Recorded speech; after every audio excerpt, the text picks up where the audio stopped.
그럼 지금부터 김생 교수님의 자본론 강의를 들어보도록 하겠습니다.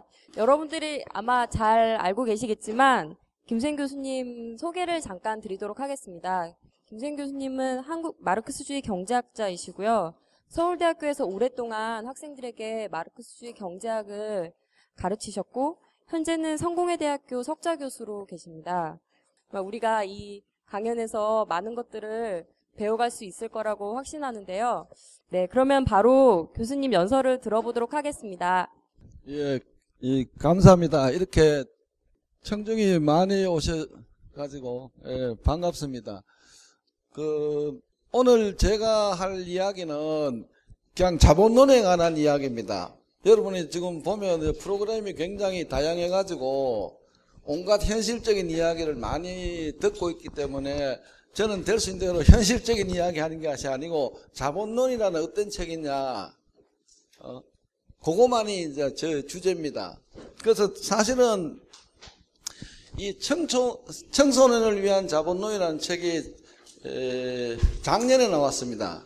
근데 여기에 제가 자본론 1, 2, 3권을 대체적으로 청소년이 읽을 수 있도록 그려놨어요. 근데 여러분은 뭐야, 청소년인지 아닌지 모르겠네. 그러니까 꼭 막스주의 경제학이라든가 뭐 철학이라든가 뭐 유물사관이나 이런 거 안 하더라도 그냥 읽을 수 있도록, 자본론이나 어떤 거냐 이제 그걸 읽을 수 있도록 해놨는데, 사실 모두 이거 책을 좀 사왔으면 이거 책을 좀 보면서 페이지 수 이렇게 해가지고 좀 진도를 나가려고 했더니 뭐 책도 별로 안 산 것고. 그래서 시간이 허락하는 데까지만 말씀을 드리고, 그죠? 말씀을 드리고, 그 다음에 지금 주최 측에서는 제가 하는 50분 강의지, 아닌가? 50분 강의 중에서 한 20분 정도는 질의응답하는 걸로. 50분 하시고 그 이후에 20분. 지금 그래 돼 있나? 잠깐 질의응답하는 시간도 있고 이러니까 들으시다가 좀 문제가 된다는 거는 적었다가 이야기를 해주시기 바랍니다. 그래서 지금부터 자본론 전체에 대한 개관을 합니다. 자본론 1, 2, 3권. 제가 자본론 1, 2, 3권 번역했죠. 그죠? 지금 전체 책은, 괜찮아요? 이게 짧아서요. 오케이. 전체 제가 비봉 출판사에 있는 전체는 한 2,500페이지가 되든지 굉장히 크거든요. 근데 그거를 내가 2시간 만에 이제 다 해치우는 거예요. 그러니까 5분 1시간 하고 그 다음 또 1시간 있는 거예요. 그렇기 때문에 그렇게 이해를 하시면 됩니다. 지금 자본론에서 막스가 이야기할 때 어떻게 이야기를 하느냐 하니까, 이 책은 자본론은 자본주의 사회의 경제적 운동 법칙을 밝히는 거다, 이렇게 이야기를 했어요. 경제적 운동 법칙을 밝히는 거다. 그렇기 때문에 보통 경찰이나 국정원에서는 자본론이 뭐 사회주의 건설을 위한 책이라든지 자꾸 이렇게 이야기하는데, 그거하고는 전혀 그 친구가 뭘 모르고 그러는 거예요. 자본주의에 대한 이야기입니다. 지금 캐피탈이지 않습니까? 자본에 대한 이야기예요. 그래서 그 책은 자본에 대한 이야기고, 내가 이 책에도 내가 써놨습니다만은, 자본주의 이후 사회에 대한 이야기는 내가 페이지 수를 딱 해보니까 한 13페이지쯤 나와요. 13페이지 된다고. 전체가 2000몇 페이지에서. 그래서 내가 퍼센트를 보니까 0.5%가 자본주의 이후에 대한 사회에 대한 이야기고 99.5%는 자본주의 사회에 대한 이야기다. 그렇게 미리 생각을 해야 돼요. 그래서 그 다음 하나는, 그 다음 또 두 번째는 뭐냐 하면, 그럼 자본주의 사회의 특징이 뭐냐? 이랬을 때 막스가 어떻게 이야기하냐 하면, 자본주의 사회라는 것은, 특히 자본주의 경제라는 것은 자본가 계급이 노동자 계급을 착취하는 사회다. 착취하는 것이 특징입니다. 그렇기 때문에 자본주의 사회를 계급투쟁이라는 관점에서 이야기를 해보면 자본가 계급과 노동자 계급의 대립, 투쟁, 이것이 이제 기본입니다. 그죠? 그래서 대립 투쟁의 이제 지금과 같이 그다음에 또 막스가 이야기한 것은 자본가 계급과 노동자 계급의 대립과 투쟁이 언제 가장 심화가 되느냐? 이러면 지금과 같은 공황기입니다. 공황기. 한번 보세요. 공황기에는 노동자 계급 실업자가 얼마나 많습니까? 못 삽니다. 못 살아요. 그런데 한쪽에서는 또 자본가 계급은 이윤을 엄청나게 보고 있지 않습니까? 그런데 사회 전체적으로 또 본다면 생산을 더 할 수 있고 모두가 다 잘 살 수 있는 모든 사람이 자본가 계급뿐만 아니라 모든 사람이 잘 살 수 있는데도 불구하고 이 인적 자원하고 물적 자원을 지금 엄청나게 낭비를 하고 있는 사회가 바로 자본주의 사회입니다. 왜 그렇습니까? 지금 실업자라 하는 것이 사실 인적 자원을 엄청나게 낭비하는 거 아닙니까? 인적 자원을 낭비하는 거예요. 그리고 공장이 쉬든지 아니면 공장이 파산하든지 회사가 파산한다는 거, 이것도 엄청난 물적 자원이 낭비가 되는 거라고요.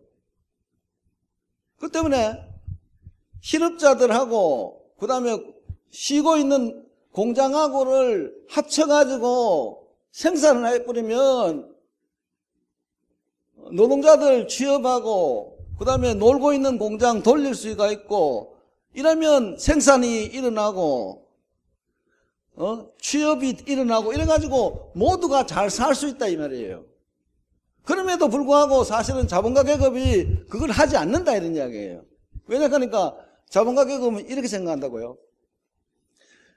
옛날에는 경기가 좋아가지고 우리 공장에서 1000명을 고용을 할 수 있었다. 1000명을 고용하더라도 이윤이 나고 그랬다 이 말이에요. 그것을 생산해가지고 팔고 이러는데 이제는 경기가 확 나빠져가지고 한 600명만 고용을 해야지 우리가 이윤을 볼 수 있다 이렇게 되는 거예요.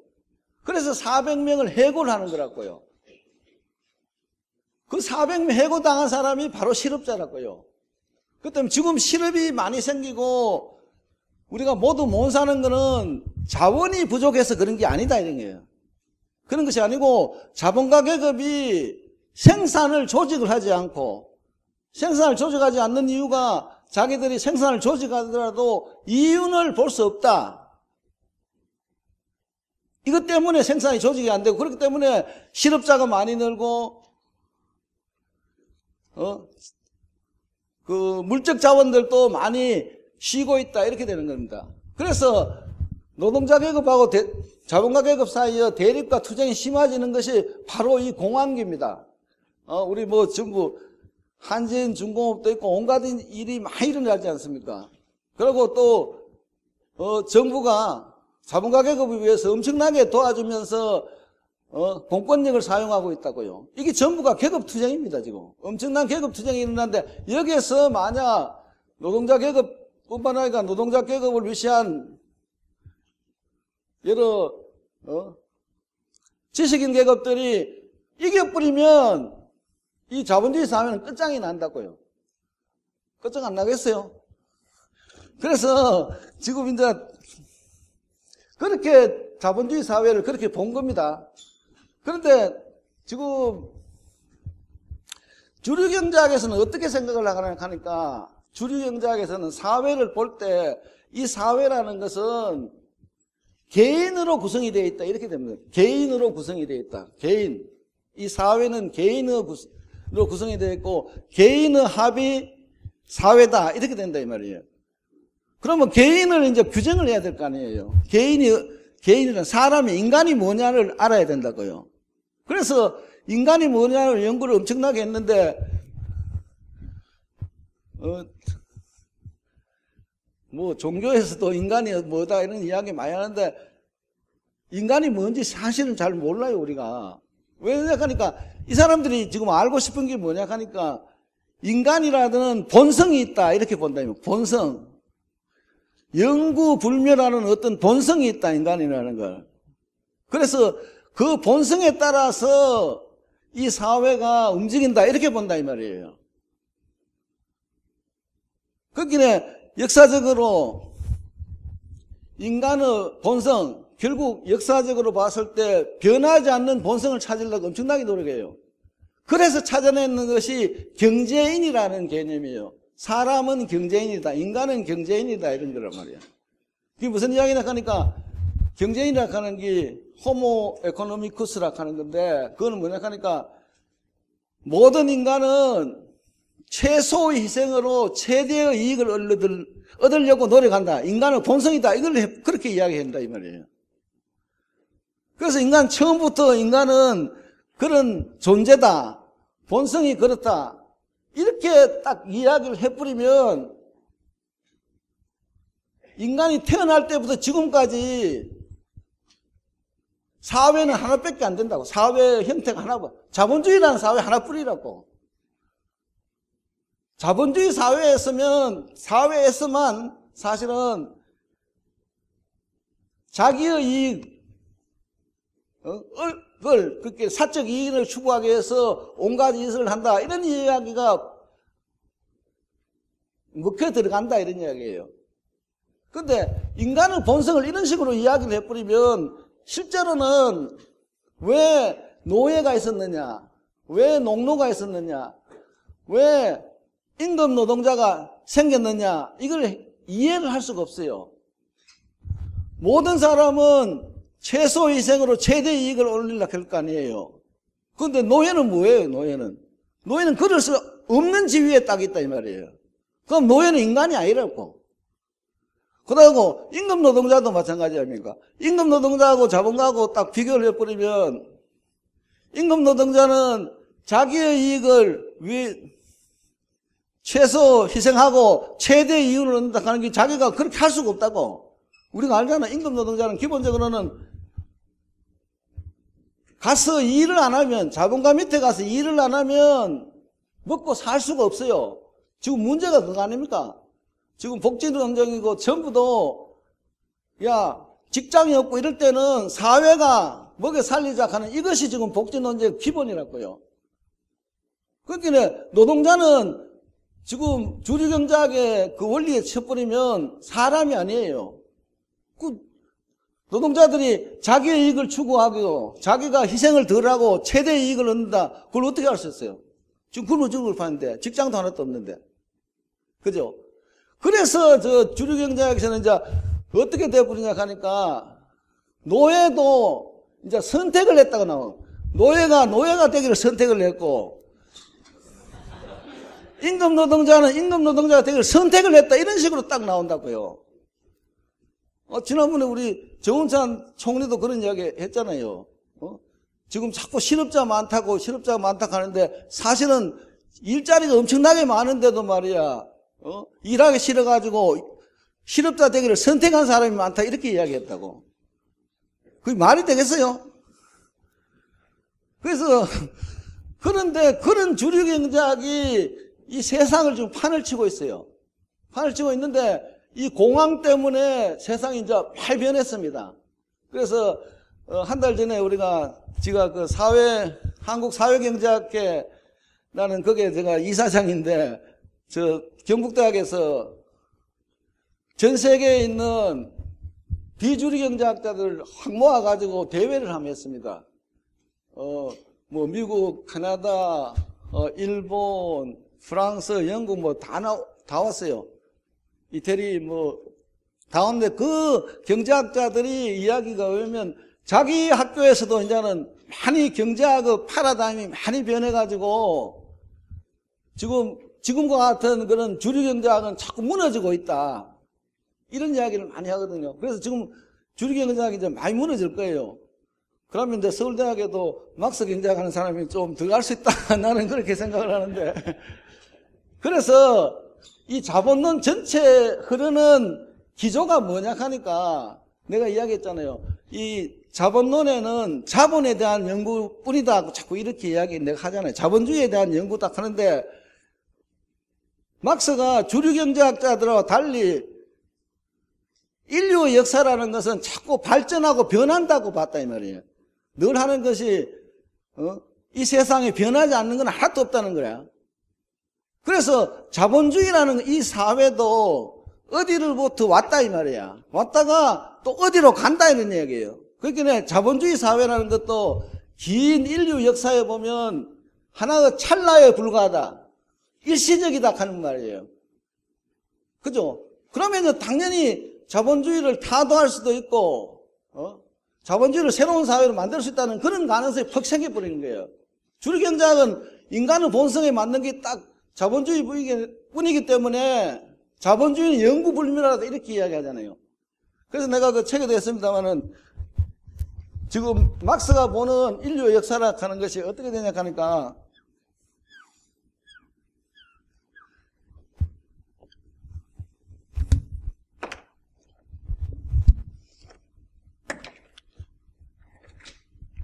이렇게 간다고. 자, 이게 지금 이 자본주의라 하자고요. 자본주의 사회고, 이게 봉건 사회고, 이게 노예제 사회. 이게 이제 그냥 모든 나라가 이렇게 흐르려고 하는 것이 아니고, 막스가 이야기하듯이 서구를 보니까 대체로 이렇게 흘러왔다. 지금 이렇게 보는 거예요. 그래서 지금 이런 게 뭐냐 하니까 이게 이제 하나의 사회입니다. 하나의 사회가 자기 자신을 유지하면서 그 사회가 팽창하고 발달하더라 이런 이야기입니다. 이게 자기 자신을 유지하면서 팽창하고 발달하더라. 그러다가 어느 단계에 가가지고 지금 다른 사회로 이제 옮겨가는 겁니다. 옮겨가가지고 봉건 사회라는 것이 생겼고, 봉건 사회라는 생겼고, 그래 이것도 자기 자신을 유지하고 확대하다가 다른 사회로 와 있는데 이것이 바로 자본주의다 이런 이야기예요. 이게 자본주의예요. 일로 넘어가는 요것을 우리가 이야기할 때 이행이라 하잖아요. 이행. 옮겨간다. 이행 단계라고 이렇게 이야기한다고요. 그래서 이행인데 이것을 자본론에서는 이것을 시초축적이라 했다고. 시초축적. 자본론 1권 8편에 있는 시초축적이라 하는 것이 바로 이거고, 여기서 1권 8편에서 막사가 뭐를 다루나 하니까 어떻게 해서 자본가 계급이 생기고 어떻게 해서 노동자 계급, 임금 노동자 계급이 생겼느냐, 그거를 연구하는 게 시초축적입니다. 이 프리미티브 어큐뮬레이션을 간 데다가 축적 최초 축적이에요. 그러니까 자본가 계급이 어떻게 생겼느냐 하고, 그 다음에 임금 노동자 계급이 어떻게 생겼느냐. 이래서 이 자본주의에 대해서 이제 이야기가 어떻게 탄생을 했고, 그럼 이 탄생했는 이 이제 양대 계급입니다. 자본가 계급하고 노동자 계급하고 양대 계급이 서로 대립하고 투쟁하면서 어떻게 자본주의가 계속 발달해 왔느냐, 이것을 연구하는 것이 지금 자본론이에요. 그죠? 근데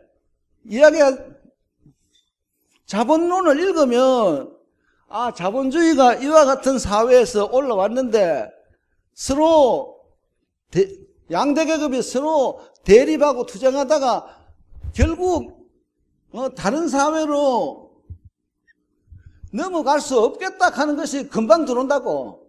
그건 이야기 안 하더라도 금방 안다 이 말이에요. 우리가 이야기 안 해도 금방 나무 눈치를 보면 알잖아요. 저 친구가 나를 좋아하구나 하면 금방 알잖아요. 그건 마찬가지로 자본론을 읽으면 그 안에서 이 자본주의가 이렇게 큰 문제가 있기 때문에 아까 이야기했듯이 자꾸 주기적으로 공황을 자꾸 만들어낸다 이 말이에요. 그러면 못 사는 사람들이 그 체제를 가만히 두겠어요? 여러분 다음 선거할 때 어떻게 하겠어요? MB 정부 가만히 두겠어요? 아니잖아. 그러니까 자본가 계급, 노동자 계급 이걸 가만히 둘 수가 없다고. 그러면 다른 사회로 가는 거예요. 그래서 여기에 대한 이야기를 이제 막스가 몇 개지 했다 이 말이에요. 그래서 이거를 막스는 사실은 이쪽 사회를 사회주의라고도 이야기하고 공산주의라고도 이야기했다고요. 그러니까 막스 엥겔스의 책에는 사회주의나 공산주의가 똑같습니다. 레닌이 이걸 갈랐다고. 레닌은 어떻게 했냐 하니까 자본주의에서 레닌 이야기예요. 일로 공산주의로 넘어가는 이 이행기를 이게 레닌 이야기예요. 이거를 사회주의라고 이렇게 봤다고. 이게 레닌 이야기예요.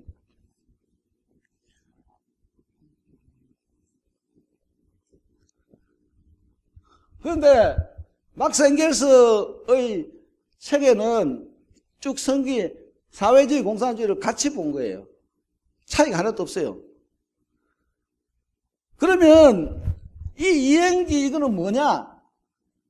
이 이행기는 뭐냐? 이럴 때 막스 엥겔스가 했는 이야기가 이것이 프롤레타리아 독재라고 이야기했다. 프롤레타리아 독재. PT.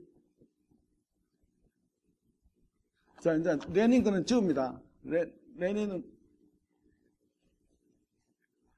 PT 독재라고 이야기했는데 이 PT 독재라는 이야기가 사실은 잘못 이해되는 게 굉장히 많다고.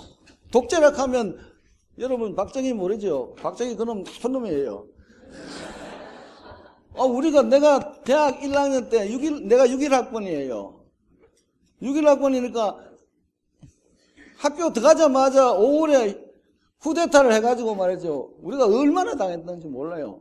지금도 계속 나오잖아요.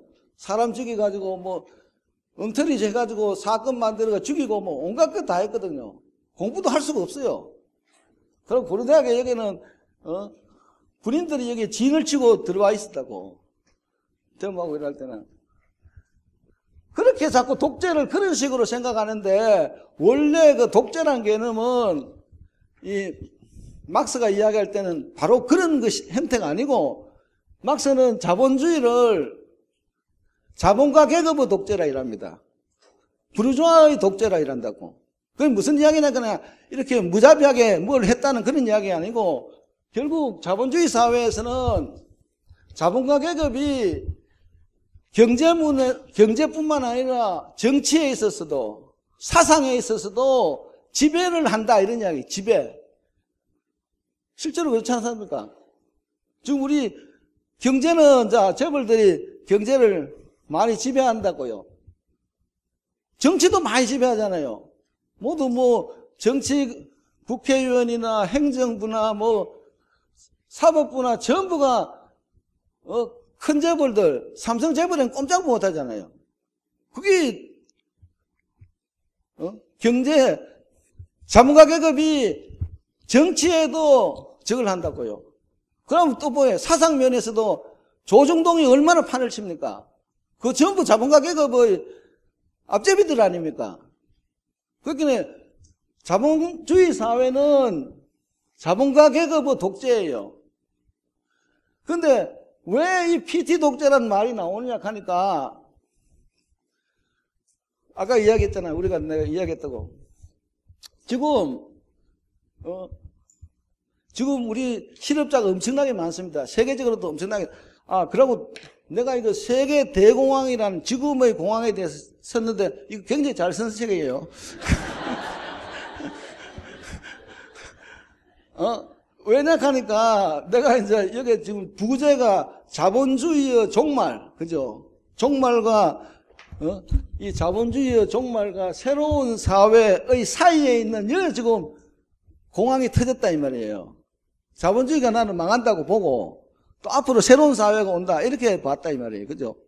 그래서 그렇게 여러분들을 꼭 경제학 안 한 사람도 이렇게 저걸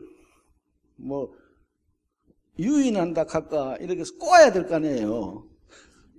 여러분을 꼬아야 될 거 아니에요. 그래서 내가 굉장히 쉽게 썼어요. 그냥 한번 읽어보라고. 굉장히 엄청나게 재밌는 책이라고.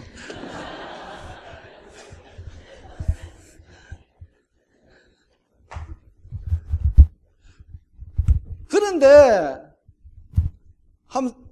지금 실업자가 엄청나게 많이 나와 있는데 이거를 실업자 줄이는 방법 한 가지 있어요. 그냥 지금 노동자들이 하루에 내가 보면 10시간 이상 일하는 사람이 굉장히 많다고. 그러면서 월급은 굉장히 작잖아요. 그럴 때 국회에서 말이에요. 법으로 정해가지고 지금부터 하루의 노동시간은 5시간으로 한다. 이렇게 뿌리면 실업자 하나도 없습니다. 다 취업할 수 있어요. 안 그렇겠어요?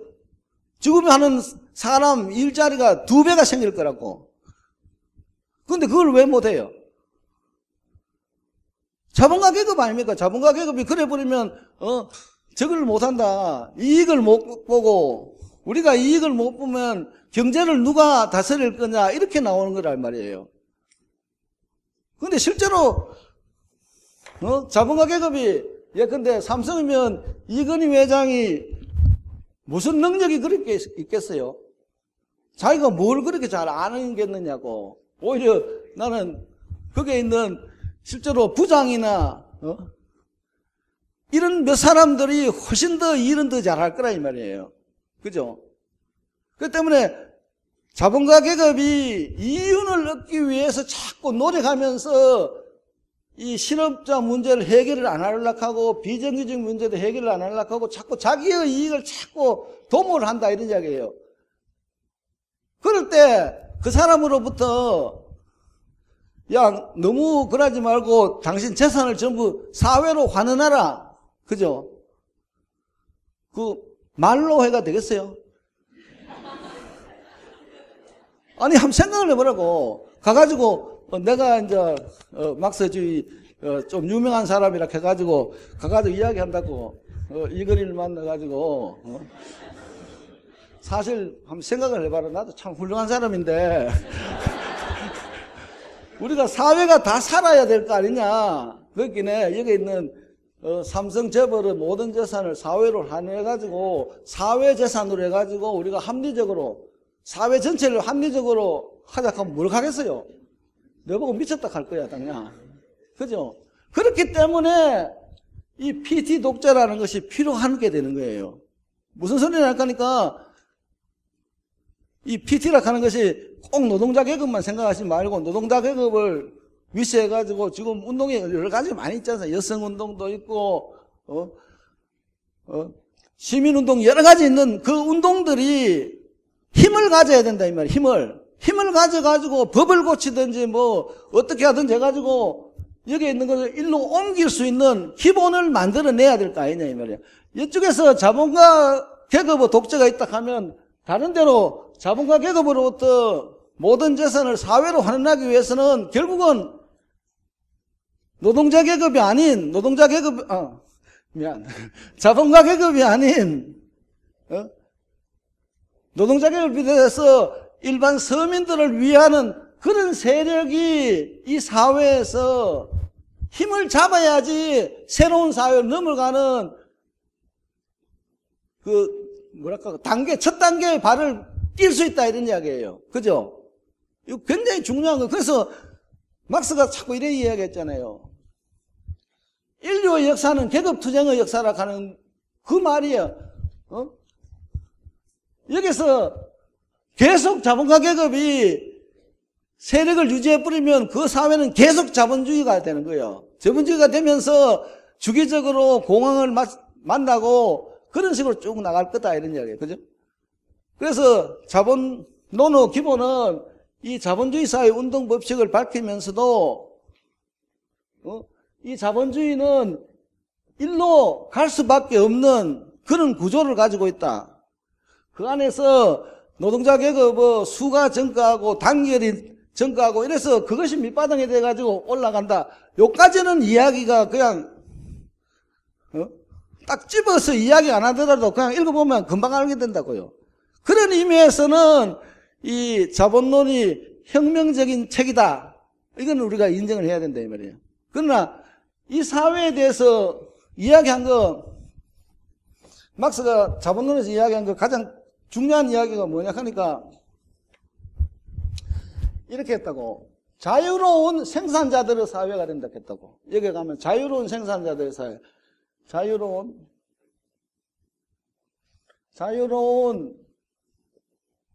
생산자들의 연합이라고 했다고. 연합. 이걸 이 영어나 뭐 어소시에이션인데 이래 가면 어떻게 되냐 하니까 그냥 그 사이에 이 PT 독재 기간에 어떤 식으로 돼야 되냐 하니까 사유재산이 없어집니다. 모든 재산은 아까 이야기했듯이 공공소유가 된다. 공공. 나의 재산도 되고 당신네들의 재산도 되고 모두가 공동으로 소유하게 돼요. 그렇기에 여기 가서 아까 있잖아요. 인적 물적 자원이 전부가 개인의 사적 이윤을 추구하는 걸로 쓰는 것이 아니고 인적 물적 자본이 그 사회의 모든 사람, 자유로운 생산자들, 모두가 생산자들이라고. 자유로운 생산자들의 연합이고 그 연합에서는 이 인적 물적 자원을 모두 그 인민대중이라고 하자고. 인민대중의 필요와 욕구, 이거를 충족시키는데 사용을 한다. 이렇게 이야기하는 거예요. 이것이 자본론에 있어서 이 새로운 사회, 공산주의 사회주의에서의 기본 구조가 이렇다 이런 이야기예요. 모든 공장이나 토지나 모든 것이 공공소유가 될 뿐만 아니고 그 안에 있는 모든 일할 수 있는 사람들도 일할 수 있는 사람들 모두가 자유로운 생산자들이라고. 그 사람들이 모여가지고 결정을 해가지고 어떻게 하자 이렇게 된다고. 그러면 이게 뭐냐? 인민대중의 필요와 욕구라 하는 것은 자본주의 사회하고는 기본적으로 다른 것이 뭐냐 하니까 여기에 이제 인민대중의 필요하고 욕구가 있다고. 필요 욕구. 이게 뭐냐 하니까 금년에 나는 흰색 프라이드를 하나 원하겠다. 이런 이야기, 그런 게 욕구 아니에요. 그리고 나는 무슨 일을 하고 싶다든지, 그런, 뭐를 원한다는 이게 욕구가 있고, 요게 지금 그 사회의 인적, 물적 자원이 있다고. 그러면 이 인적, 물적 자원이 인민대중의 필요와 욕구를 충족시키는데 딱 사용을 된다. 이런 이야기야. 지금 자본주의 사회에서는 이 사회 인적 물적 자원이 자본가격의 이윤 추구에 다 사용이 된다고요. 그렇기 때문에 아까 이야기했던 실업도 생기고 공황도 생기고 야단이 났다 이런 이야기예요. 그러면 이 두 개를 어떻게 연결시킬까? 이것이 아까 이야기하는 이 연합이야. 자유로운 생산자들의 연합이라 하는 것이 이 사회에 가면 모두가 사실은 생산자다 이런 이야기고 모두가 일하는 사람이라고. 모두가 일하는 사람. 물론 아픈 사람이나 늙은 사람이나 어린애는 일을 안 하지만 모두가 모여가지고 연합을 구성해가지고 모든 걸 결정한다고. 이 연합체에서 우리 요새는 인터넷이 얼마나 잘 되어 있어요. 모든 국민들한테 인터넷 보낸다고. 당신들 금년에 뭘 해주면 좋겠느냐 하면 다 묻는다 이 말이야. 그러면 온갖 게 나올 거 아니에요. 이걸 다 받아요. 다 받아가지고 지금 있는 인적 물적 자원하고 과학기술 선부를 해가지고 그것이 될지 안 될 때를 여기서 한번 계산을 해보고 좀 부족가 안 된다 하면 여기다가 이거는 좀 어떻게 해서 잘 안 되겠다. 그러니까 조금 다른 거 할 수 없느냐 이런 식으로 또 조정하고 이래가지고 왔다 갔다 하면서 그 사회의 인민대중의 욕구, 이거 욕구에는 기차 철도를 놓는다, 스포츠 센터를 만든다, 학교, 대학을 만든다, 이게 다 들어가 있습니다. 그래서 만들어가지고, 이 개인들이 사용할 수 있는 소비재 같은 거, 소비재는 그냥 택배로 보내줘 뿐만 돼. 택배로. 이거 가버리면 시장이 없습니다, 여기는. 시장이 없다고. 자꾸 시장이 가장 효율적이라 하는데 그건 거짓말이에요. 왜냐하니까 지금 이제 곧 이야기하지만 이 시장이라 하는 것은 개별 자본가들이 이게 시장입니다. 그럼 이 개별 자본가들이 많이 있다고. 예를 들어 컴퓨터 가자고. 컴퓨터 시장이면 개별 자본가들이 이윤을 추구하기 위해서 자기의 계산하에서 전부 생산을 해가지고 시장에다가 공급을 했다고요. 이 사회의 수요가 있는데 이 사회의 수요하고 이 공급하고가 맞아들 리가 없다 이 말이에요. 맞아들 리가 없잖아요. 누가 이 친구들이 자기의 계산대로 금년에 100만 대 팔릴 거다, 200만 대 팔릴 거다 이러면서 생각해가지고 전부 했는데 수요는 훨씬 적어져 버리면 공급 과잉이잖아요. 공급 과잉이 일어나가지고 많이 만든 그 기업들은 망한다 이 말, 도산한다 이 말이에요. 도산한다는 이야기가 사실은 자원이 엄청나게 낭비가 된다 이런 이야기라고요. 이게 시장경제예요. 시장경제. 어떤 때는 수요가 엄청나게 많을 수도 있고 또 공급이 엄청나게 많을 수 이런 식으로 된다. 이거는 그런 게 없다고 처음부터 딱 계획을 세워가지고 했기 때문에 여기는 그런 낭비가 없다 이런 거예요. 그 때문에 시장경제가 낭비를 줄인다 하는 그 이야기는 새빨간 거짓말이에요. 새빨간 거짓말. 그죠?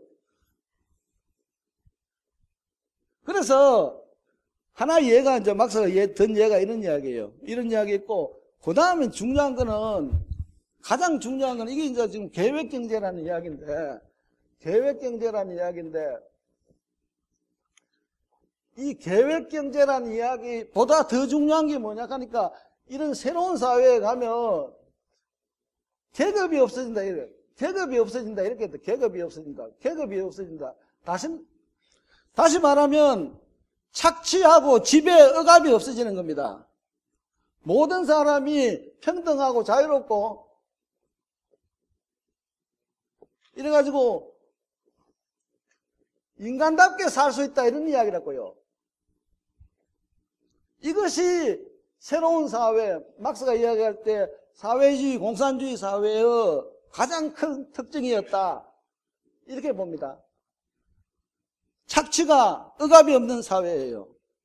그래 버리면 사실 이 세상이라는 것은 살기가 굉장히 편할 뿐만 아니라 모두가 서로 해피하게 지날 수가 있다 이런 이야기. 그래서 지금 제가 말씀드리는 것은 이 막스의 새로운 사회는 기본은 평등하고 자유롭고 인간답게 살 수 있는 억압하고 착취가 없어지는 겁니다. 그리고 둘째가 계획경제를 해가지고 모든 사람이 일에 참여하고 토론하고 이런 사회를 만들고 이렇다. 이것이 그 자본론에 보면 금방 나오는 그 핵심적인 그 새로운 사회 그거고. 그렇지만 제가 자꾸 강조하지만은 막스는 이 새로운 사회를 어떻게 건설하느냐 그거에 대해서는 별 한 이야기가 별로 없어요. 그 건설 이야기는 실제로는 레닌이 1917년 혁명을 해가지고 사회주의 사회를 만들었다 그랬잖아요. 그죠? 그때 레닌에서 사실은 조직을 어떻게 하고 당은 어떻게 만들 거고 국가는 어떤 식으로 정할 거냐 이런 이야기를 많이 한 것은 레닌이다 이렇게 이제 생각을 하시면 됩니다. 근데 지금 이제 가기 전에 지금 한마디 이야기하면 그러면 우리가 볼 때 이 소련 사회 USSR 그죠? 소비에트 사회주의 공화국 연합 해가지고 지금 러시아가 됐지만 그 전에 그 나라 이름이 USSR입니다. 그러면 왜 USSR은 이건 뭐냐? 이게 이제 실제로는 우리가 새로운 사회를 생각할 때 굉장히 큰 이슈가 된다고. 가장 중요한 거는 뭐냐 하니까 이 레닌은 사실은 굉장히 이 문제에 대해서 엄청나게 생각을 많이 했습니다. 많이 했어요. 했는데 나중에 소련 역사가 있지만은 1917년부터 시작해가지고 1921년 이까지만 하더라 이게 내전이 일어났다 이 말이에요. 러시아에서 사회주의 혁명이 일어났다 해가지고 러시아 안에 있는 자본주의적인 세력들하고 전 세계의 자본주의 국가에서 일로 러시아의 군대를 막 파견하고 그랬다고요. 여기서도 저게 하바롭스크 글로 가보면 일본군이 막 글로 막 침입해가 야단이 나고 그랬다고요. 이런 식으로 이게 이제 내전 기간인데 이런 식으로 했기 때문에 경제를 어떻게 해야 될지 지금 뭐 싸움이 내란이 일어나가 야당이 있기 때문에 경제를 어떻게 운영할 건 제대로 안 나왔고 그럴 때 레닌이 이런 이야기를 했다고요. 소련이 그때 러시아입니다. 러시아가 사실은 굉장히 후진국입니다. 굉장히 후진국이고 그러더라도 임금 노동자 계급이 조금 수적으로 늘어난 것은 외국 자본들, 특히 프랑스 자본이 들어와 가지고 모스크바하고 레닌그라드하고 이쪽에다가 공장을 좀 생겼기 때문에 임금 노동자가 좀 생겼다고요. 근데 아까 이야기했듯이 이런 식으로 사회를 만들려고 하면 여기에 있는 이 자유로운 생산자들이 엄청나게 지식을 많이 가지고 있고 아는 게 많아야 돼요. 그래서 이 내전을 하고 그 다음에 새로운 네프레크가 새로운 경제정책을 쓰는 과정에서 레닌이 늘 한탄한 것이 머리가 빨갈 뿐만 아니라 그죠? 머리가 빨갈 뿐만 아니라 실질적으로 공장을 운영하고 농장을 운영하고 계획을 세울 줄 아는 이런 사람이 더 있어야 된다. 이걸 엄청나게 강조를 했다고요. 그걸 알아야 됩니다. 지금 우리가 이 세상을 만든다 이럴 때 새로운 세상을 만든다 할 때 이 피지배 계급이 PT들이 사실은 권력을 장악해가지고 뭐 무슨 수로 해가지고 장악했는지 모르지만은 장악해가지고 그 사회를 제대로 운영을 할 수 있어야 될 거 아니에요. 운영을 안 하고 못하고 그 이전 사회보다 부르주아가 지배하는 사회보다 못한다 하면 그 새로운 사회가 지탱이 되지를 않는다는 거예요. 공부를 열심히 해야 된다고. 아시겠어요? 공부를 열심히 해야 된다니까. 그래서 지금 이 문제가 자꾸 그런 문제가 됐다 이 말이야. 그래서 사실은 레닌 시대도 그렇고 그 이후에 특히 스탈린 시대는 뭐냐 하니까 자기들이 스탈린이 사회주의를 아까 레닌이 사회주의라 그랬잖아요. 사회주의 그때는 뭘 생각하면 자꾸 계획경제가 자본주의 이후 새로운 사회의 특색이 계획경제라고 자꾸 생각을 했다고. 모든 인적 자원, 물적 자원을 전부 중앙계획기구가 동원하고 사용을 해가지고 모든 사람들의 생활 수준을 향상시키는 것이 새로운 사회의 기본 임무라고 생각을 했다 이 말이에요. 그렇게 딱 생각을 해보기 시작해버리면 당장 나타나는 것이 이 문제가 사실은 크게 희생이 된다고. 그래 보면 우리 박정희하고 똑같이 돼요. 뭘 한다 해가지고 모든 국민들의 자유를 다 억압하고 재벌들한테 마음대로 하라고 막 재벌들한테 박정희 체제의 기본이 뭐냐 하니까 재벌들 중심으로 경제개발하는 거예요.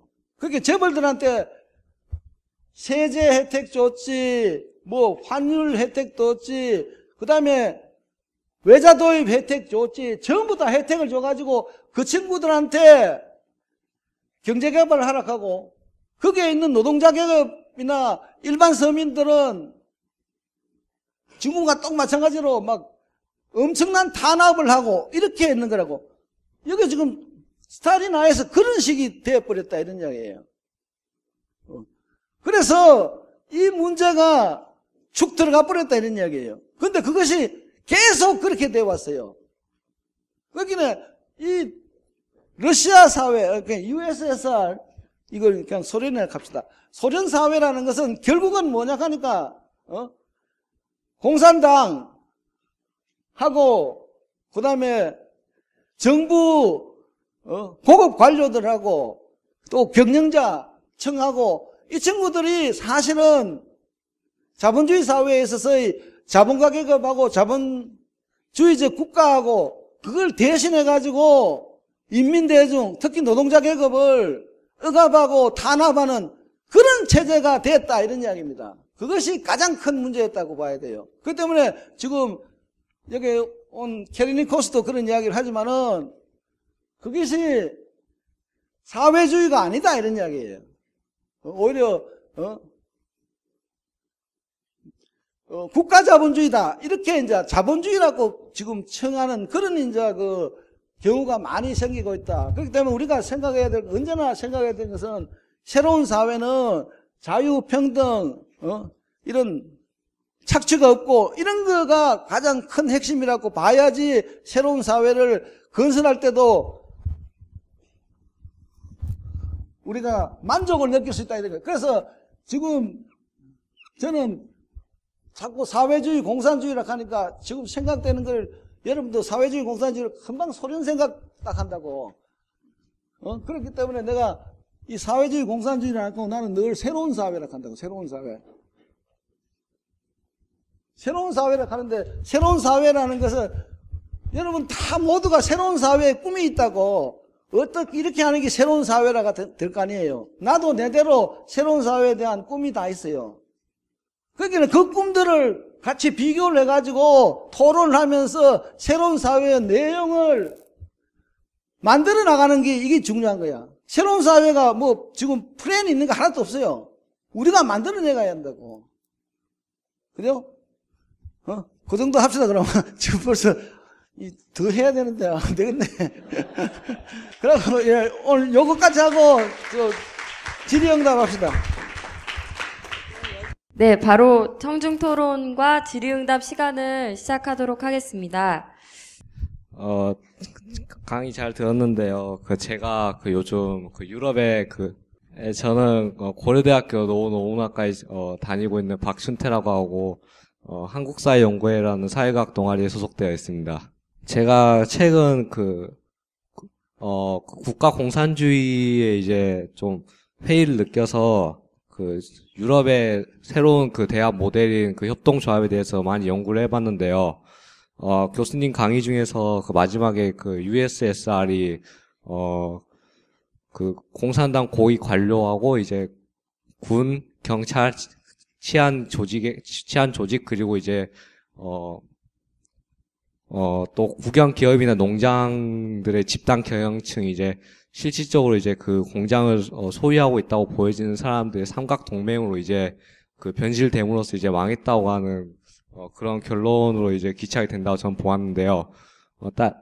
따라서 자유로운 생산자들의 연합으로서 국가 단위가 아닌 협동조합으로서의 가능성은 어떻게 생각하시는지 듣고 싶습니다. 두 번째로 이제 지금 자본주의 사회의 거의 끝인 이제 후기 금융 자본주의 사회로 가고 있다고 생각이 되는데요.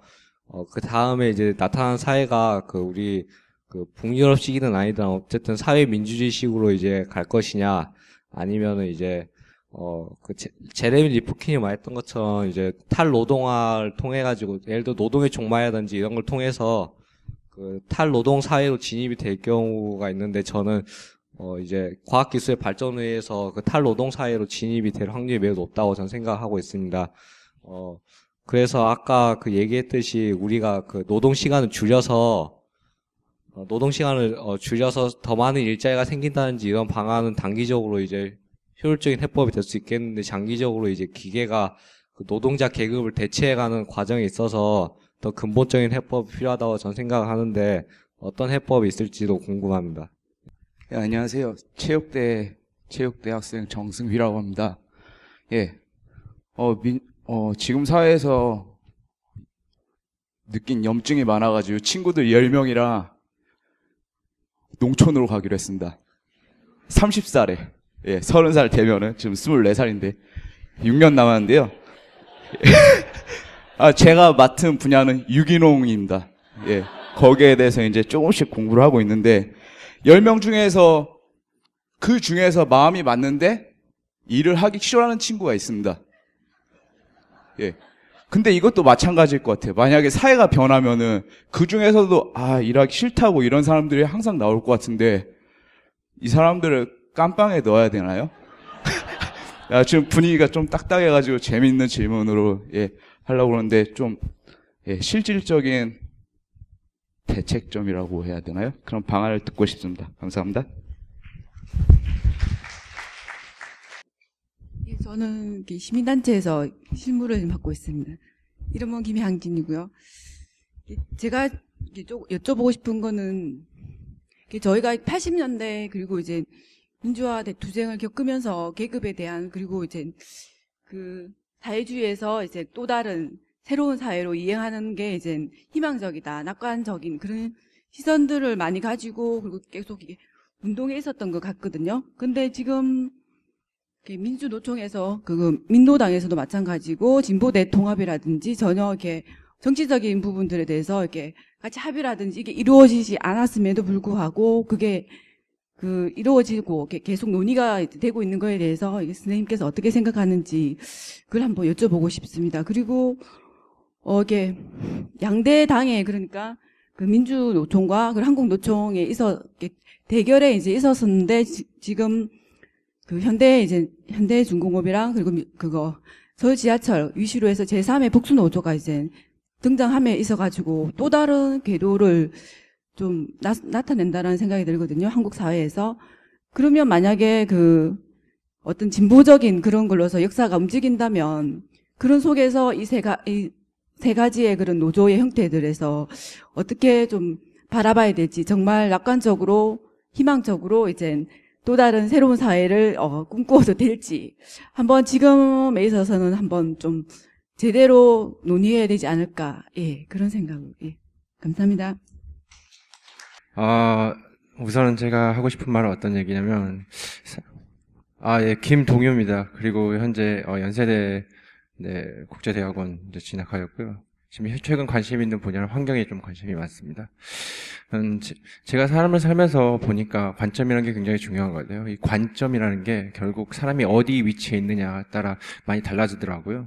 만약에 이 노동자의 입장에 있으면 당연히 세상이 어떤 착취, 자기 열심히 일하는데 왜 이만큼 안 주느냐 이렇게 보이고 또 기업인을 만나면 오너를 만나면 이 척박한 세상에서 경쟁하기 위해서 나도 어쩔 수 없이 열심히 사는 거고 이렇게 하는 데는 다 이유가 있다라는 얘기를 듣게 되고 다른 사람 입장에서는 그런 거로 보지 않고 국가가들의 경제, 국가들의 이익을 위해서 돌아가고 있는데 이거를 꼭 이렇게 기업과 이렇게 계급을 나눠서 이렇게 봐야 하느냐 여러 가지 이렇게 이야기들이 많이 나오더라고요.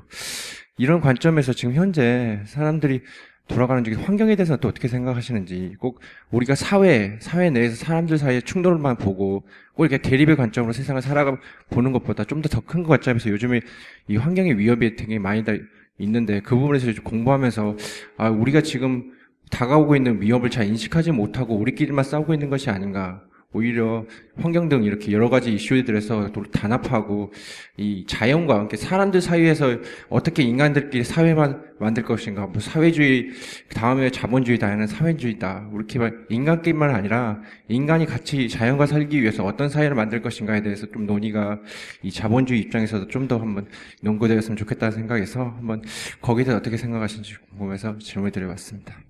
네, 질문지 2개 정도 소개를 시켜드리겠습니다. 하나는 공산주의는 의회 민주주의로 달성할 수 있을까요? 아니면 반드시 민중혁명으로만 달성될 수 있는 건가요?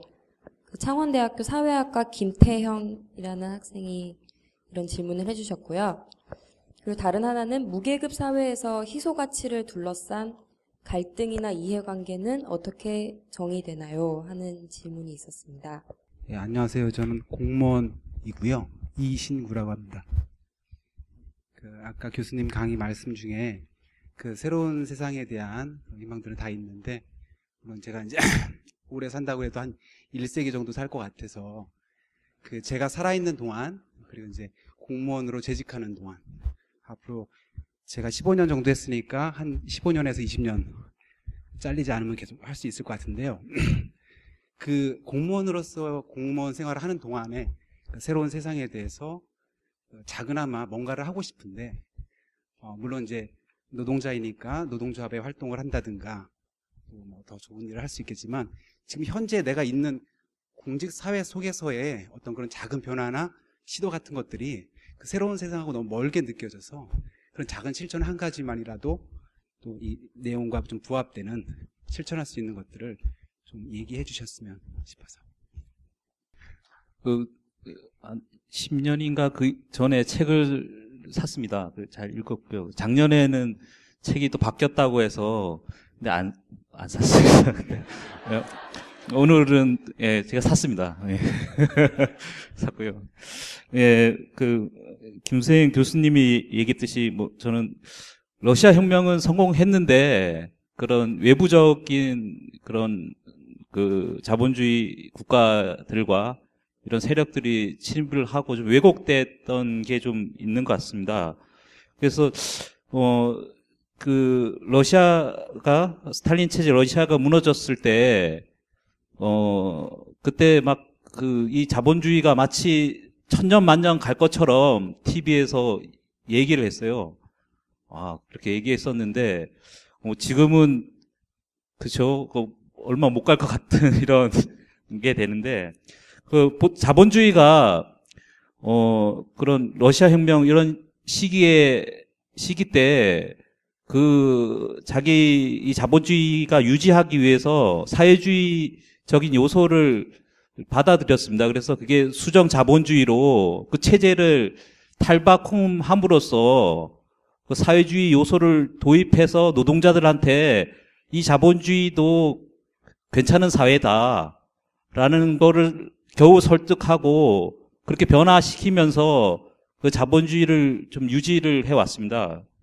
그러나 지금 그 이후에 한 70년도, 세계적으로 70년도 이후에 수익이 또 나지 않아가지고 그때부터 신자유주의 정책을 핀 거죠. 그러니까 노동자의 임금과 근로조건을 줄이는 것들로 이윤을 챙겨갔습니다. 그래서 지금 2008년도에 다시 한번 세계적인 위기가 이렇게 왔습니다. 위기가 이렇게 되게 신자유주의 위기라고 하는데 김수행 교수님한테 좀 물을 테니까 이 자본주의가 이런 신자유주의 위기로 발생한 이런 지금 공황인데 이런 것을 해결할 수가 있을 건지 아니면은 뭐 해결할 수 없을 건지에 대해서 좀 얘기해 주면 고맙겠습니다. 일단 비슷한 질문지들이 3개가 있어서 어쨌든 비슷한 내용인 것 같아요. 아까 김경 교수님께서 프롤레타리아 독재에 대해서 얘기를 하셨는데 이것이 진짜 독재가 될 가능성이 없는 게 맞느냐. 이것이 뭐 엘리트주의를 야기한다거나 인간의 욕망이나 자유를 억압하는 또 다른 그런 독재나 폭력이 되는 것 아니냐 하는 것이 이제 비슷한 질문지들이 있었고요. 그리고 다른 질문 중에는 계획경제 문제를 언급할 때 이제 구소련이나 동유럽을 예를 들면서 그 사회들이 이제 생필품 부족 등의 문제를 낳았다 하는 얘기들이 있는데 막스가 말하는 계획경제와 현실 사회주의에서 나타났던 그 현실 사회주의, 즉 국가 자본주의 사회에서 나타났던 계획경제의 차이점은 어떤 것이었냐 하는 것이 또 질문이 있었고요. 그리고 또 다른 하나는 복잡 노동은 단순 노동보다 더 큰 가치를 창조한다는 견해도 있지만 정운영 교수님은 복잡 노동과 단순 노동은 동일한 가치를 창조하며 교수의 1시간 노동과 청소부의 1시간 노동이 동일한 가치를 창출한다고 주장을 하셨다. 그래서 이런 주장에 대한 교수님의 견해를 물으셨고요. 그리고 마지막으로 막스의 생산이라는 의미가 제조 부분에 국한된 것인지 아니면 다른 뭐 유통이나 서비스 부문에도 생산이 있는 것인지 있다면 어떤 것들인지 그 세부적인 설명을 부탁하는 질문이 있었습니다. 네, 저는 충북 영동에 살고 있는 이주형입니다. 80년대 농민 운동을 했고요. 88년 한겨레 신문 창간되면서 제가 19년 동안 신문 배달을 영동에서 했습니다. 이번에 이번에 막시점 막시점 교육 제가 그 신청을 해가지고 와서 가장 감명 깊게 들은 게 선생님 강의입니다. 졸지도 않았고요. 전 시간에요. 제가 받은 전 시간에 위기의 20년 북한은 어디로 이 강의를 들었는데요.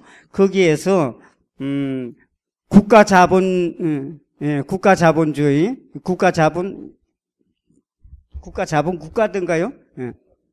국가자본주의 그 얘기를 들었는데 또 선생님이 이 말씀을 하시더라고요. 그래서 저는 처음 들었습니다. 국가자본주의를 처음 들었기 때문에 북한도 국가자본주의다. 그에 대해서 좀 선생님이 말씀을 해 주시면 좋겠고요. 작년 12월 5일날 작고하신 이영희 선생님 계시잖아요. 이영희 선생님 같은 경우 북한에 가서 대놓고 비판을 하셨다고 그러시거든요. 이영희 선생님이 북한 정부에 대놓고 비판을 하셨다고 그러시는데 선생님도 대놓고 비판하는 그런 시각으로 북한의 국가 자본주의 좀 얘기 좀 들려주셨으면 좋겠습니다. 네, 그럼 발제자의 정리 발언을 들어보도록 하겠습니다.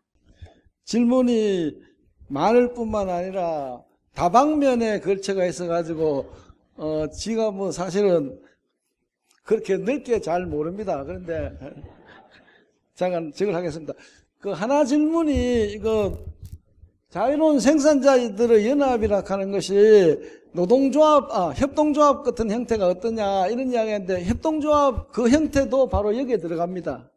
자유로운 생산자들의 연합입니다. 그래서 지금 사실은 자꾸 이렇게 생각해야 돼요. 지금 자본주의에서 새로운 사회로 넘어간다 이럴 때 한꺼번에 모든 것이 이런 자유로운 생산자 연합으로 넘어가는 게 아닙니다.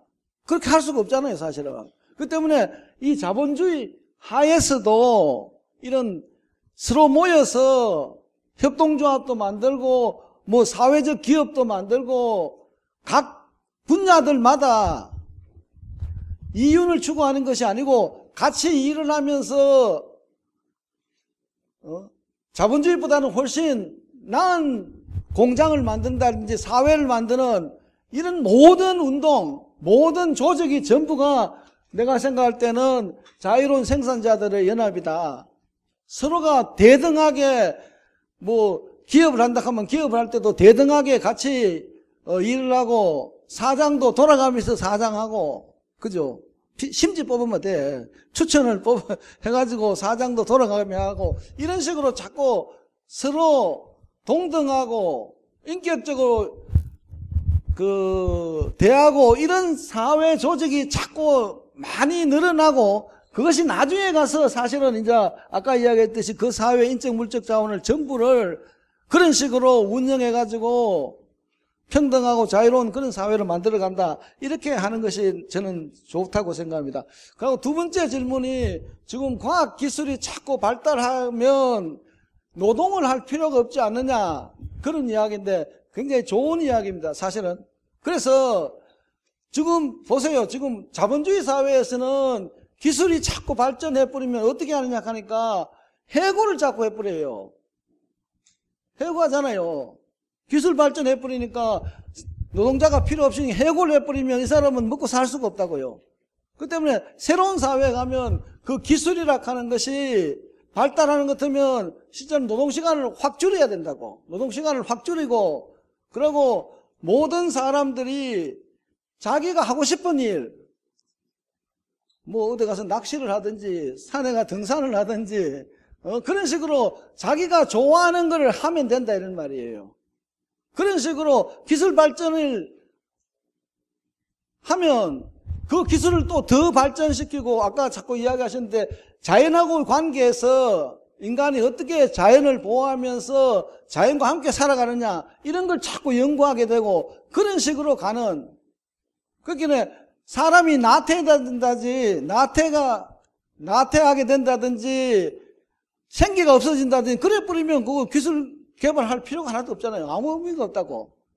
그런 식으로 더 생기가 있고 오히려 우리가 무엇을 더 좋은 거를 만들어낼까든지 그런데 자꾸 노력을 하게 된다 이렇게 봐야 됩니다. 그 탈노동이라 하는 개념을 사실은 이 막스가 이야기한 바에 의하면 꼭 먹고 살기 위해서 노동을 해야 된다는 그런 의미에서의 노동으로부터 해방이 되자 이런 이야기예요. 자기가 하고 싶은 거 그림을 그리든지 노래를 하든지 아니면 달리기를 하든지 뭐 할 게 얼마나 많아요. 다 자기가 좋은 걸 하면 된다 이 말이에요. 그런 이제 의미고 그 다음에 이 농촌으로 돌아가자 하는 이런 이야기도 굉장히 좋은 이야기인데 근데 지금 이제 그것도 아까 이야기한 어소시에이션은 하나라고 나는 본다고요. 어소시에이션이 하나라고 보는데 근데 이제 거기서 이제 이런 이야기 했잖아요. 갔는데 어떤 친구는 자꾸 일을 안 하고 자꾸 도망가는 게 아니라 뭐야 이게 제가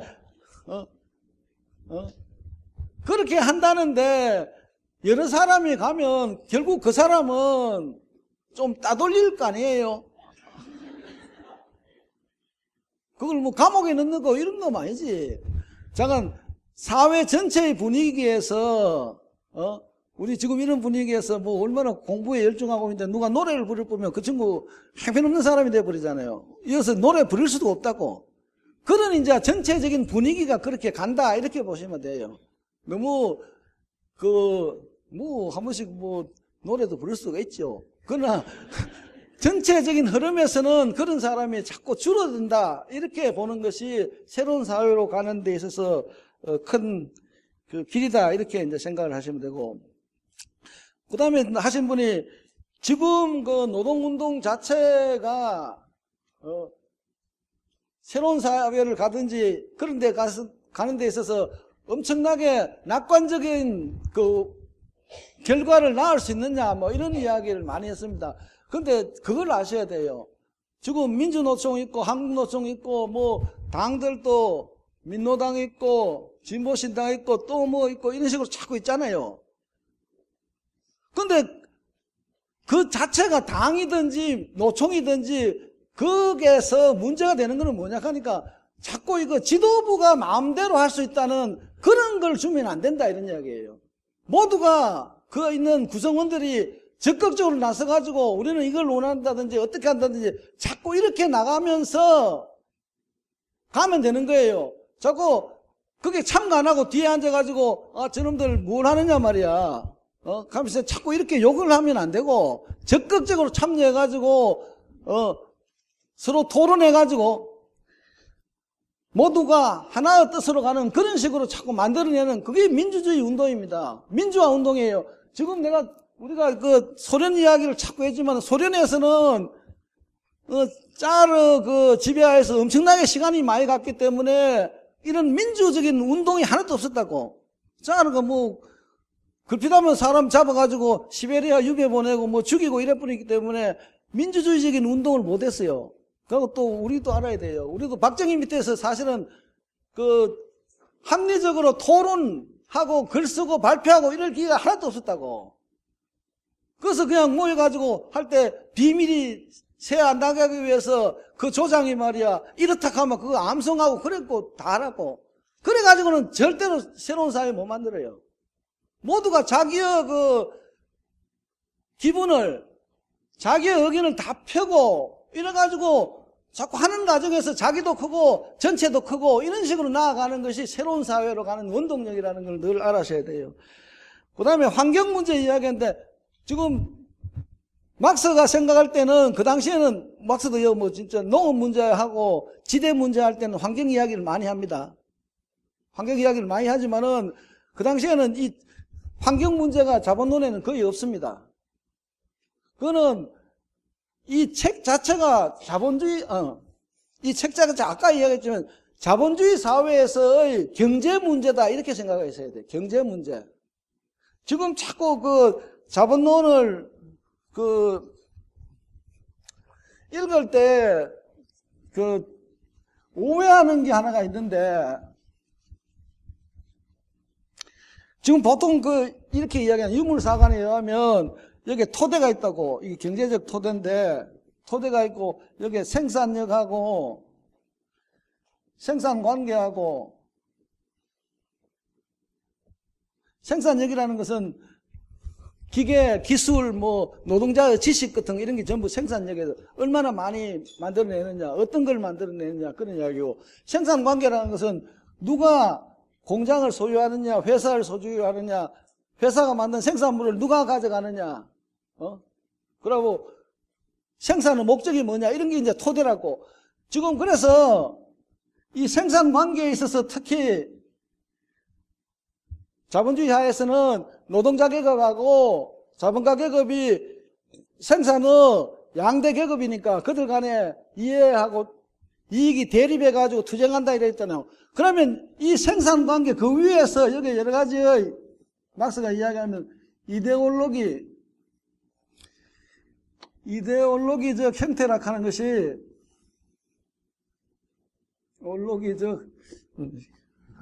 왜 이렇게 흔들이야. 이데올로기적 형태라 해가지고 나온다 이런 이야기예요. 그래서 법률이 나오고, 그 다음에 여러 가지 사상이 나오고, 뭐 이렇게 한다 하자고요. 뭐 그래서 막스가 그 이야기할 때 이 토대 위에서 이 상부 구조로서의 이데올로기적 형태가 있다. 그러니까 생산관계 서로 자본가 계급하고 노동자 계급하고 투쟁을 하는 것 같으면 자본가 계급은 이 투쟁에 이기기 위해서 여러 가지 법률을 만들어내고 여러 가지 사상을 만들어내고 여러 가지 문화를 만들어내고 이라고, 또 노동자 계급대로 자본가 계급의 착취에 대해서 반대하는 여러 가지 법률 이런 걸 자꾸 만들어내가지고 하는 그런 식으로 상부 구조에서 이데올로기 형태적인 투쟁이 일어난다 이렇게 이야기했다고요. 사실은 이게 다라고 막스가 이야기한 상부 구조 하부 구조하고 이럴 때는 이게 다예요. 그런데 이게 딱 나아가 보면 어떻게 되냐 하니까 토대가 항상 상부 구조를 결정을 한다 이런 식으로 나가버린다고. 경제가 모든 법률을 결정하고 사상을 결정하고 종교를 결정하고 문화를 결정한다. 이게 경제결정론이야. 근데 이거는 진짜 엉터리예요. 그거는 막스가 말을 그렇게 한 바가 없다고. 왜 그러냐 하면 한 봐. 자본론에는 지금 이 토대인 경제에 대한 이야기만 한다고, 경제에 대한 이야기를 해요. 그러면서는 자본론이에요. 나오는 게 공장법이야. 공장법은 우리가 이야기하면 노동법이야. 노동법에 대한 이야기가 나오고, 또 여러 가지 잘못된 사상에 대한 이야기가 나와. 내가 좀 이제 설명을 합니다. 나중에 또 하겠지만. 이야기가 나온다고. 왜냐 하니까 이 생산관계 자본가 계급, 노동자 계급이 투쟁을 하면서 노동자들이 노동시간을 줄여달라 하고 자본가 계급 노동시간을 늘리자 이라고 이런 식으로 투쟁을 한단 말이야. 거기 전 공장법이라는 것은 정부가 공장법을 만들어가지고 노동시간을 규제하는 그런 법이 만들어졌다고. 왜냐하니까 노동자들을 뭐 하루에 뭐 열 몇 시간 일시켜가지고 노동자가 다 죽어버리면 뭐 자본가도 다 죽는 거지 뭐. 자본가가 어떻게, 노동자가 없는데 어떻게 이익을 봐. 그래서 정부가 공장법을 만들어냈다고. 그 다음에 잘못된 사상이라 하는 게 뭐냐 하니까 이 자본가 계급이 말이야. 자기가 받는 이윤은 노동자들의 잉여노동에서 온 게 아니고, 자기가 투자를 하기 위해서 돈을 저축하느라고 고생했다. 고생에 대한 대가다. 이렇게 한다고. 그 잘못된 사상이야. 말이 안 되잖아. 고생을 한 대가인데 나는 그 대가, 그래, 고생했으니 가져가는 건 좋아해요. 가져가는 건 좋은데, 그럼 고생을 했는 그것이 왜 어떻게 해서 이윤을 어떻게 낳느냐고. 무슨 수로 나? 그렇잖아. 그러면 노동자는 고생 안 했나? 노동자도 고생했잖아. 그런 식으로 사상이, 잘못된 사상이 나온다 이런 이야기라. 자본론에서 이야기하는 그거라 이 말이야. 자본론은 기본적으로 경제에 대한 이야기이기 때문에 경제에 관련돼 가지고 이러한 법하고 이러한 잘못된 사상하고 이야기한 거야. 그죠? 그거는 그 유물상을 잘못하는 사람들이 경제가 모든 법률과 사상과 문화를 결정한다는 거하고 전혀 다른 이야기라 이 말이야. 그렇잖아요. 노동법 이야기하면서 말이야 경제 이야기 안 하고 어떻게 할 거예요? 이게 토대가 이어서 문제가 이렇게 생겼기 때문에 공장법이 나왔다 해고 아까 이야기했듯이 이윤이라 하는 것은 말이야 원래 노동자의 잉여노동으로부터 나오는 건데 자본가들은 말이야 그것이 자기가 저축한이라고 애썼다고 말이야 거기에 대해서 보상을 받는다 하는 그 잘못된 생각이 나왔다 이렇게 지금 자본론에서 이야기를 한다 이 말이에요. 그죠? 그렇기에 자본론을 읽고 나서 경제가 이데올로기 정도 상부 구조를 결정한다고 그렇게 이야기를 하면 안 된다는 이야기라고. 그런 식으로 포괄적으로 이야기하는 게 아니다 이 말이야. 모르겠어요 무슨 이야기인지. 알겠죠? 오케이. 그다음에 이 새로운 사회로 가는데 의회 민주주의로서 갈 수 있느냐? 아이고 실컷 가지요. 실컷 갑니다.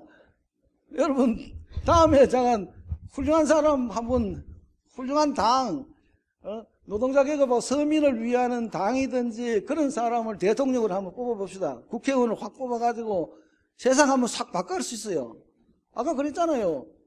모두 지금부터는 이제 노동시간을 10시간이 아니고 8시간이 아니고 5시간만 한다.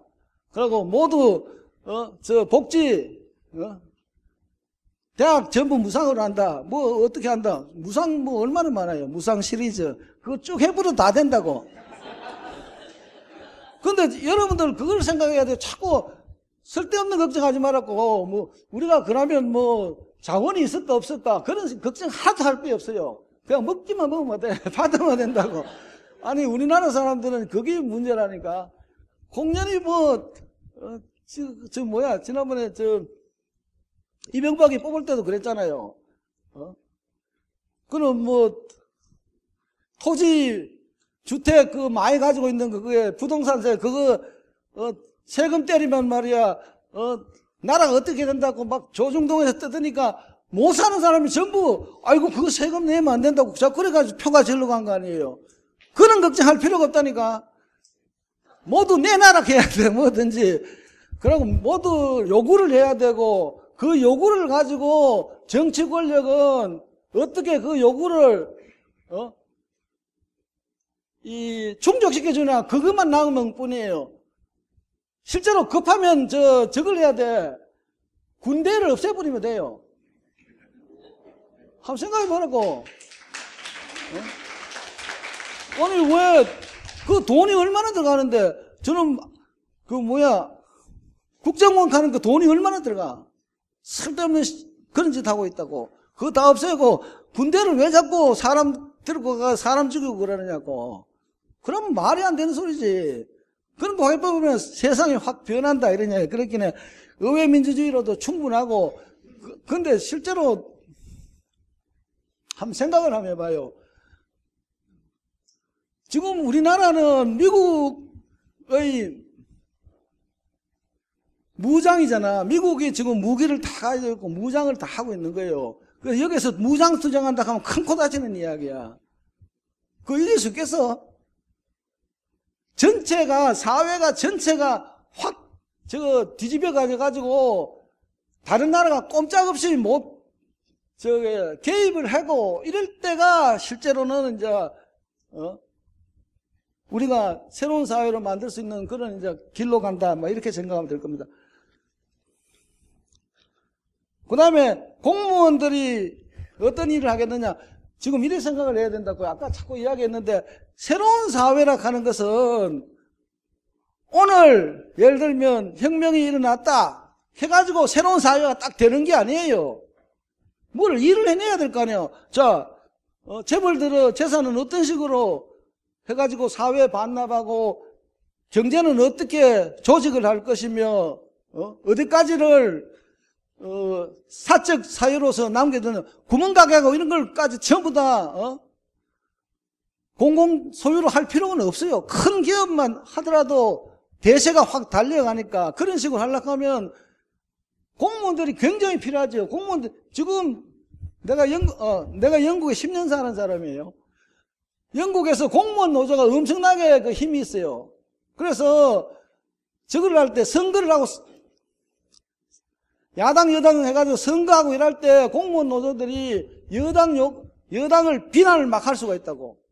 여당이 뭐 어떻고 저떻고 하면 말이야, 야 쓸데없이 소리 하지 마라. 우리가 자료 다 가지고 있는데 공무원 노조가 그런다니까. 자료 짜 가지고 있는데 뭐 여당 너희들 무슨 거짓말 하느냐고 이래가지고 그걸 칠 수가 있다고. 왜냐하니까 모든 일은 이 중간 단계 사람들이 하는 거 아니에요. 그 사람이 실무자 아니야. 그런 사람들이 많은 지식을 가지고 적극적으로 사회 개혁에 동참을 해야 된다. 이제 이런 이야기고. 그리고 수정자본주의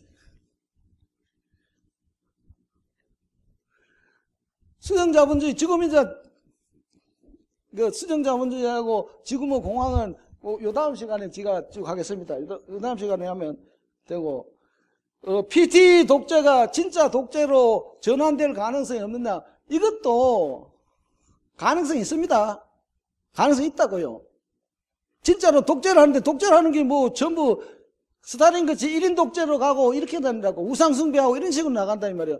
그거가 안 나가기 위해서는 모두가 정신을 바짝 차려야지. 모두가 그런 문제에 대해서 노력하고 가만히 있으면 안 돼요. 그게 이제 중요하다는 이야기고, 그 다음에 복잡노동, 단순노동은 내가 좀 이따가 할 거고, 그 다음에 생산에 있어서 이 상품이라 하는 개념 금방 나오는데, 상품이라는 것은 서비스도 상품이고, 그 재화도 상품이고 이러니까 그거는 별 문제가 없는 것 같습니다. 그 다음에 이 북한을 어떻게 이야기하나 하니까, 지금 사실은 내가 저 이야기했잖아요. 아까 그 소련 이야기할 때 북한도 거기에 들어가고 쿠바도 다 거기에 들어가고 이제 이런 그런 전체 테두리 안에 거기에 들어간다고 우리가 봐야 돼요. 그죠? 근데 그거는, 그리고 두 번째는 그것하고 그렇게 북한 체제를 비판하는 것하고 남북 화해 협상하고 통일로 나아가는 거하고는 또 다른 이야기예요. 비판하면서 그럼 모두 죽으라고 말이야. 이렇게 해버리면 그거는 말이 안 되는 이야기고. 그죠? 그렇게 이제 생각을 해야 되겠다. 여기까지 합시다.